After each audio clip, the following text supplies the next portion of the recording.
Hello everyone. आज की इस वीडियो में हम जो है क्लास 9th के लिए सामाजिक विज्ञान के इंपॉर्टेंट ऑब्जेक्टिव क्वेश्चन आंसर बताने वाले हैं। तो जो भी बच्चे क्लास 9th के एग्जाम देने वाले हैं 2025 में, इस वीडियो को पूरा देखिएगा।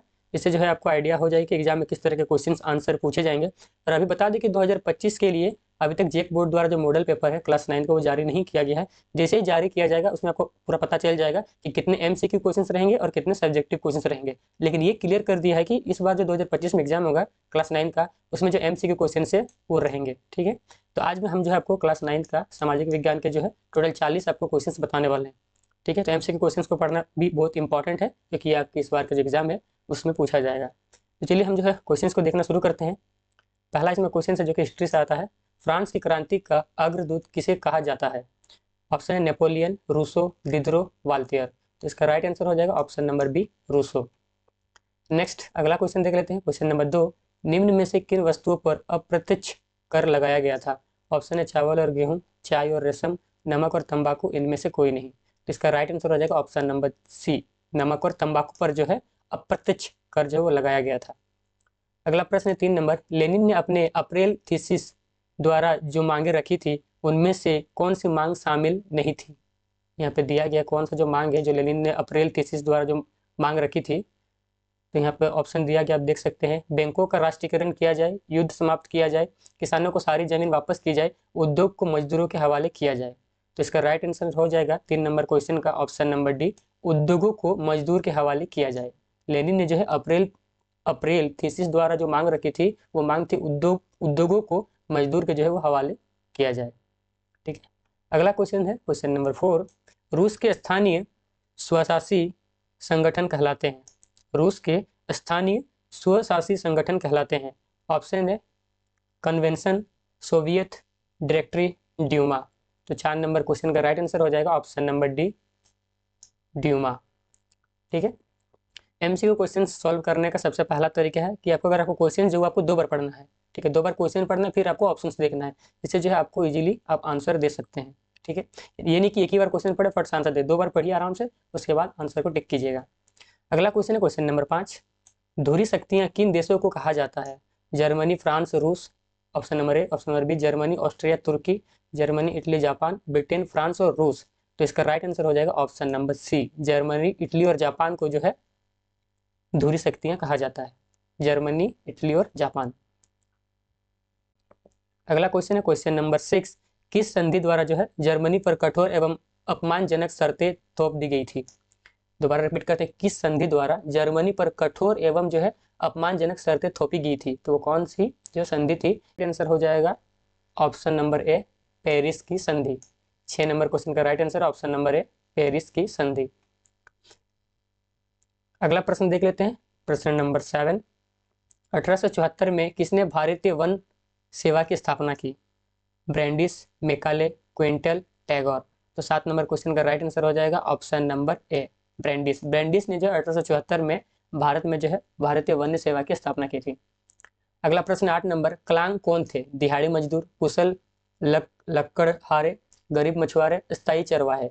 तो क्लांग क्या थे? ऑप्शन नंबर 8, क्वेश्चन नंबर 8 का राइट आंसर हो जाएगा ऑप्शन नंबर बी, कुशल लकड़हारे। क्लांग क्या थे? कुशल लकड़हारे थे, लकड़हारे। 9 नंबर क्वेश्चन है, बुग्याल क्या है? ऊंचे पहाड़ों पर स्थित घास के मैदान, निचले हिस्से के आसपास पाए जाने वाले सूखे जंगल का इलाका, तटीय मैदान, रेगिस्तानी इलाका। तो 9 नंबर क्वेश्चन का राइट आंसर हो जाएगा ऑप्शन नंबर ए, बुग्याल जो है वो ऊंचे पहाड़ों पर स्थित घास के मैदान को कहा जाता है बुग्याल। नेक्स्ट क्वेश्चन नंबर 10, दुनिया की आधी से ज्यादा चरवाहा आबादी कहाँ रहती है? रूस, ऑस्ट्रेलिया, उत्तरी अमेरिका, अफ्रीका। तो 10 नंबर क्वेश्चन का राइट आंसर हो जाएगा ऑप्शन नंबर डी, अफ्रीका। दुनिया की आधी से जो ज्यादा चरवाहा आबादी जो है चरवाहा वो अफ्रीका में पाई जाती है। नेक्स्ट क्वेश्चन नंबर 11, निम्नलिखित में कौन समकालीन दुनिया में सरकार का सबसे लोकप्रिय रूप है? सैन्य शासन, तानाशाही शासन, लोकतंत्र, राजतंत्र। 11 नंबर क्वेश्चन का राइट आंसर हो जाएगा ऑप्शन नंबर सी, लोकतंत्र। निम्नलिखित में से कौन समकालीन दुनिया में सरकार का सबसे लोकप्रिय रूप है? वह लोकतंत्र। नेक्स्ट क्वेश्चन नंबर 12, इनमें से कौन सा तर्क लोकतंत्र के पक्ष में अच्छा नहीं है? लोकतंत्र के मतभेदों और टकरावों को संभालने का तरीका उपलब्ध कराता है, लोकतांत्रिक सरकारें लोगों को प्रति ज्यादा उत्तरदायी होती है, लोकतंत्र बेहतर निर्णय लेने की संभावना बढ़ाता है। ऑप्शन नंबर डी है, लोकतंत्र नागरिकों का सम्मान नहीं बढ़ाता है। तो इसका राइट आंसर हो जाएगा ऑप्शन नंबर डी, लोकतंत्र जो है नागरिकों का सम्मान को नहीं बढ़ाता है। अगला प्रश्न है प्रश्न नंबर 13, संविधान की आत्मा किसे कहते हैं? प्रस्तावना, प्रारूप, अनुच्छेद और दर्शन। तो 13 नंबर क्वेश्चन का राइट आंसर हो जाएगा ऑप्शन नंबर ए, प्रस्तावना। संविधान की आत्मा जो प्रस्तावना को कहा जाता है। अगला प्रश्न है प्रश्न नंबर 14, दक्षिण अफ्रीका का लोकतांत्रिक संविधान बनाने में इनमें से कौन सा टकराव सबसे महत्वपूर्ण था? दक्षिण अफ्रीका और उसके पड़ोसी देशों का स्त्रियों और पुरुषों का, गोरे अल्पसंख्यक और अश्वेत बहुसंख्यकों का, रंगीन चमड़ी वाले अल्पसंख्यक और अश्वेत बहुसंख्यकों का। क्वेश्चन नंबर 14 का राइट आंसर हो जाएगा ऑप्शन नंबर डी, रंगीन चमड़ी वाले अल्पसंख्यक और अश्वेत बहुसंख्यकों का इसका राइट आंसर हो जाएगा। अगला प्रश्न है 15, झारखंड विधानसभा सीटों की संख्या कितनी है? झारखंड विधानसभा सीटों की जो है संख्या कितनी है? तो इसका राइट आंसर हो जाएगा ऑप्शन नंबर बी 81। अभी रिसेंटली जो है विधानसभा चुनाव हुआ। अगला प्रश्न देख लेते हैं प्रश्न नंबर 16, राष्ट्रीय मतदाता दिवस कब मनाया जाता है? 25 फरवरी, 20 मार्च, 23 अप्रैल, 24 जनवरी। तो इसका राइट आंसर हो जाएगा 25 जनवरी को जो है राष्ट्रीय मतदाता दिवस मनाया जाता है। अगला प्रश्न है 17 नंबर, वर्तमान समय में भारत के राष्ट्रपति कौन है? वर्तमान समय में भारत के राष्ट्रपति कौन है? सोनिया गांधी, द्रौपदी मुर्मू, नरेंद्र मोदी, रामनाथ कोविंद। तो इसका आंसर सबको पता है, इजीली है। वर्तमान समय में भारत के जो राष्ट्रपति है वो श्रीमती द्रौपदी मुर्मू जी हैं। अगला प्रश्न है 18 नंबर, निम्नलिखित में कौन भारतीय संसद के 2 सदन हैं? लोकसभा और ग्राम सभा, राज्यसभा और नगर परिषद, लोकसभा और राज्यसभा, विधानसभा और ग्राम सभा। 18 नंबर क्वेश्चन का राइट आंसर हो जाएगा ऑप्शन नंबर सी, लोकसभा और राज्यसभा। निम्नलिखित में से भारतीय संसद के 2 जो सदन है वो लोकसभा और राज्यसभा है। 19 नंबर प्रश्न है, संगठन और संघ बनाने की स्वतंत्रता किस मौलिक अधिकार के अंतर्गत आता है? समानता का अधिकार, स्वतंत्रता का अधिकार, धार्मिक स्वतंत्रता का अधिकार, ऑप्शन नंबर डी है शोषण के खिलाफ अधिकार। तो इसका राइट आंसर हो जाएगा ऑप्शन नंबर बी, स्वतंत्रता का अधिकार। संगठन और संघ बनाने की स्वतंत्रता किस मौलिक अधिकार के अंतर्गत आता है? तो वो स्वतंत्रता का अधिकार के जो अंतर्गत आता है। अगला प्रश्न देख लेते हैं प्रश्न नंबर 20, निम्नलिखित में कौन मौलिक अधिकारों में नहीं आता है? समानता का अधिकार, स्वतंत्रता का अधिकार, संवैधानिक उपचार का अधिकार, जातिगत भेदभाव का अधिकार। क्वेश्चन नंबर 20 का राइट आंसर हो जाएगा ऑप्शन नंबर डी, जातिगत भेदभाव का अधिकार। ये जो है ये अधिकार मौलिक अधिकारों में नहीं आता है। क्वेश्चन नंबर 21, भारत का क्षेत्रफल विश्व के क्षेत्रफल का कितना प्रतिशत है? यहाँ पर ऑप्शन दिया गया आप देख सकते हैं। तो फिलहाल हम जो है ऑप्शन को नहीं पढ़ते हैं, राइट इसका आंसर बताते हैं। इसका आंसर होगा ऑप्शन नंबर बी, 2.4%। भारत का क्षेत्रफल विश्व के क्षेत्रफल का जो है कितना प्रतिशत है? तो 2.4% है। अगला प्रश्न 22 नंबर, निम्नलिखित में से कौन हमेशा बर्फ से ढका रहता है? महान हिमालय, शिवालिक, पूर्वी घाटी, अरावली। तो इसका राइट आंसर हो जाएगा ऑप्शन नंबर है महान हिमालय। जो हिमालय है वो हमेशा जो है बर्फ से ढका रहता है। अगला प्रश्न 23 नंबर, उत्तरी मैदान किन नदियों से बना है? गंगा, यमुना, कावेरी, नर्मदा, तापी, गोदावरी, सिंधु, कृष्णा, माही, गंगा, सिंधु, ब्रह्मपुत्र। तो इसका राइट आंसर हो जाएगा 23 नंबर क्वेश्चन का option number D, Ganga, Sindhu और ब्रह्मपुत्र जो है वो उत्तरी मैदान की जो है नदियां हैं। ठीक है, उत्तरी मैदान से जो ये नदियां बनी है, गंगा, सिंधु और ब्रह्मपुत्र। 23 नंबर क्वेश्चन का ऑप्शन डी राइट आंसर है। अगला 24 नंबर प्रश्न है, प्रायद्वीपीय नदियां होती हैं सदा जल प्रवाही, ग्रीष्मकालीन जल प्रवाही, वर्षाकालीन जल प्रवाही, सदा शुष्क। तो 24 नंबर क्वेश्चन का राइट आंसर हो जाएगा ऑप्शन नंबर है सदा जल प्रवाही। प्रायद्वीपीय नदियां क्या होती है? सदा जल प्रवाही, मतलब हमेशा जो उसमें जल बहता रहता है इन नदियों में। अगला प्रश्न है, निम्नलिखित में कौन सी लवणीय जल वाली झील है? लवणीय, सांभर, वुलर, डल, गोविंद सागर। तो 25 नंबर क्वेश्चन का राइट आंसर हो जाएगा ऑप्शन नंबर है सांभर। सांभर जो है वो लवणीय जल वाली झील है। क्वेश्चन नंबर 26, निम्नलिखित में कौन जलवायु को प्रभावित करने वाला कारक नहीं है?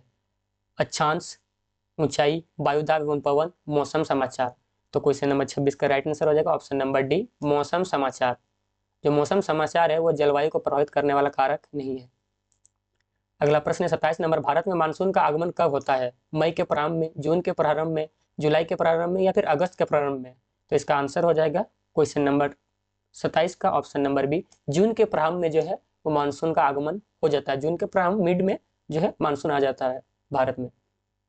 अगला प्रश्न है 28 नंबर, नागफनी किस वनस्पति क्षेत्र में पाई जाती है? उष्ण कटिबंधीय वर्षा वन क्षेत्र, उष्ण कटिबंधीय पतझड़ वन क्षेत्र, कटीले वन तथा झाड़ियों के क्षेत्र, मैनग्रोव वन क्षेत्र। तो इसका राइट आंसर हो जाएगा 28 का ऑप्शन नंबर सी, कटीले वन तथा झाड़ियों के क्षेत्र में जो है वो नागफनी पाई जाती है। ठीक है, लगभग 21 वनस्पति क्षेत्र में पाई जाती है, तो कटीले वन तथा जो है झाड़ियों के क्षेत्र में पाई जाती है। अगला प्रश्न 29 नंबर, भारत में लिंगानुपात के संदर्भ में कौन सा कथन सही है, यहाँ पे पूछा गया है। पुरुष और महिला दोनों की संख्या बराबर है, पुरुषों की संख्या महिलाओं से कम है, महिलाओं की संख्या पुरुषों से कम है, महिलाओं की संख्या पुरुषों से अधिक है। तो इसका राइट आंसर हो जाएगा क्वेश्चन नंबर 9 का, सॉरी क्वेश्चन नंबर 29 का ऑप्शन नंबर सी, महिलाओं की संख्या जो है पुरुषों से कम है। अगला प्रश्न है 30 नंबर, जनसंख्या में होने वाले परिवर्तन की क्रियाएं कौन है। जन्म दर, मृत्यु दर, प्रवास, उपरोक्त तीनों। तो इसका राइट आंसर हो जाएगा ऑप्शन नंबर डी, उपरोक्त तीनों। ये तीनों ही जो आंसर है सही है, जन्म दर, मृत्यु दर और प्रवास। जनसंख्या में होने वाले परिवर्तन की क्रियाएं ये तीनों है। ठीक है, जन्म दर, मृत्यु दर, प्रवास, उपरोक्त तीनों।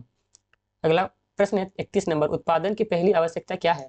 श्रम, भूमि, भौतिक पूंजी, मानव पूंजी। तो 31 का राइट आंसर हो जाएगा ऑप्शन नंबर बी, भूमि। उत्पादन, अगर कुछ आपको उगाना है तो सबसे पहले आपको भूमि चाहिए, फिर आप बीज वगैरह खरीदेंगे, जो भी लगाएंगे, पहले तो आपको भूमि चाहिए। तो सबसे पहली आवश्यकता होगी भूमि, जमीन चाहिए आपको। ठीक है, अगला प्रश्न है 32 नंबर, अस्थायी पूंजी और कार्यशील पूंजी किसके स्रोत हैं। दोबारा रिपीट करते हैं, अस्थायी पूंजी और कार्यशील पूंजी किसके स्रोत हैं। भौतिक पूंजी के, मानव पूंजी के। भौतिक और मानव पूंजी दोनों, उपरोक्त में से कोई नहीं। तो 32 नंबर क्वेश्चन का राइट आंसर हो जाएगा ऑप्शन नंबर ए, भौतिक पूंजी। अस्थायी पूंजी और कार्यशील पूंजी जो है वो भूमि पूंजी के स्रोत है। ठीक है, अगला प्रश्न देख लेते हैं 33 नंबर, पालमपुर में गैर कृषि क्रियाएं हैं। परिवहन, दुकानदारी, लघु विनिर्माण, उपरोक्त सभी। तो 33 का राइट आंसर हो जाएगा ऑप्शन नंबर डी, उपरोक्त सभी। ये तीनों ऑप्शन सही है, परिवहन, दुकानदारी और लघु विनिर्माण। नेक्स्ट क्वेश्चन 34 नंबर, किस प्रकार की जनसंख्या अर्थव्यवस्था की परिसंपत्ति है। साक्षर एवं स्वच्छ स्वस्थ जनसंख्या, अस्वस्थ जनसंख्या, अकार्यशील जनसंख्या, इनमें से कोई नहीं। तो राइट आंसर हो जाएगा 34 नंबर क्वेश्चन का ऑप्शन नंबर ए, साक्षर एवं स्वास्थ्य जो है वो जनसंख्या। किस प्रकार की जनसंख्या अर्थव्यवस्था की परिसंपत्ति है। तो साक्षर एवं स्वस्थ जनसंख्या जो वो अर्थव्यवस्था की परिसंपत्ति है। ऑप्शन नंबर ए इसका राइट आंसर हो जाएगा। अगला प्रश्न है 35 नंबर, निम्नलिखित में किनमें निवेश से मानव संसाधनों में उच्च प्रतिफल प्राप्त हो सकते हैं। ऑप्शन है लघु और बृहद उद्योग, परिवहन और संचार, शिक्षा और चिकित्सा, बैंकिंग और व्यवसाय। तो इसका राइट आंसर हो जाएगा 35 नंबर क्वेश्चन का ऑप्शन नंबर सी, शिक्षा और चिकित्सा। निम्नलिखित में किनमें निवेश और मानव संसाधन में उच्च प्रतिफल प्राप्त होते हैं। तो शिक्षा और चिकित्सा निवेश में जो है मानव संसाधन में उच्च प्रतिफल जो है प्राप्त हो सकते हैं। 36 नंबर, विश्व में भारत देश निर्धनों का संकेंद्र है। सबसे अधिक, सबसे कम, चीन के बराबर, शून्य। तो 36 नंबर का राइट आंसर हो जाएगा ऑप्शन नंबर है सबसे अधिक। विश्व में सबसे अधिक निर्धनों का संकेंद्र है भारत। ठीक है, नेक्स्ट क्वेश्चन 37, निर्धनता रेखा का निर्धारण करते समय इनमें से किस पर विचार नहीं किया जाता है। ऑप्शन है भोजन आवश्यकता, चिकित्सा आवश्यकता, मनोरंजन आवश्यकता और वस्त्र आवश्यकता। तो 37 का सिंपल आंसर सबको पता होना चाहिए, ऑप्शन नंबर सी, ये बेकार ऑप्शन है। मनोरंजन आवश्यकता, आवश्यकता ये है, भोजन की जरूरत है, चिकित्सा की जरूरत है, वस्त्र की जरूरत है। ठीक है, ये अननेसेसरी चीजें हैं। निर्धनता रेखा का निर्धारण करते समय इनमें से किस पर विचार नहीं किया जाता है। तो मनोरंजन पर जो है, मनोरंजन की आवश्यकता पर विचार नहीं किया जाता। 38 नंबर क्वेश्चन है, बफर स्टॉक क्या है। सरकार द्वारा अधिप्राप्त अनाज का भंडार, दुकानदारों द्वारा किया गया जमाखोरी, दलालों द्वारा विक्रय किया गया अनाज, किसानों द्वारा जमा किया गया अनाज। तो राइट आंसर हो जाएगा 38 नंबर का ऑप्शन नंबर ए, बफर स्टॉक क्या है, सरकार द्वारा जो है अधिप्राप्त अनाज का भंडार। नेक्स्ट 39 नंबर क्वेश्चन, खाद्य सुरक्षा का क्या अर्थ है। ऑप्शन नंबर है सुरक्षित घेरों में खाना, सभी लोगों के लिए सदैव भोजन की उपलब्धता, अमीर लोगों को सुरक्षित भोजन उपलब्ध कराना, निर्यात के लिए अनाज की सुरक्षा। तो 39 नंबर का राइट आंसर हो जाएगा ऑप्शन नंबर बी, सभी लोगों के लिए सदैव जो है भोजन की उपलब्धता। ठीक है, खाद्य सुरक्षा का अर्थ क्या है, सभी लोगों के लिए सदैव भोजन जो वो उपलब्ध रहे। नेक्स्ट जो आज की वीडियो का लास्ट क्वेश्चन है, सार्वजनिक वितरण प्रणाली किससे संबंधित है। ऑप्शन है अनाजों का निर्यात, गरीब उन्मूलन कार्यक्रम, खाद्य सुरक्षा, खाद्य पदार्थों की जमाखोरी। तो 40 नंबर क्वेश्चन का राइट आंसर हो जाएगा ऑप्शन नंबर सी, खाद्य सुरक्षा जो है सार्वजनिक वितरण प्रणाली से जो वो संबंधित है। तो ये थे आज के वीडियो के जो है इंपॉर्टेंट MCQ क्वेश्चन जो कि क्लास 9 के लिए थे सोशल साइंस का।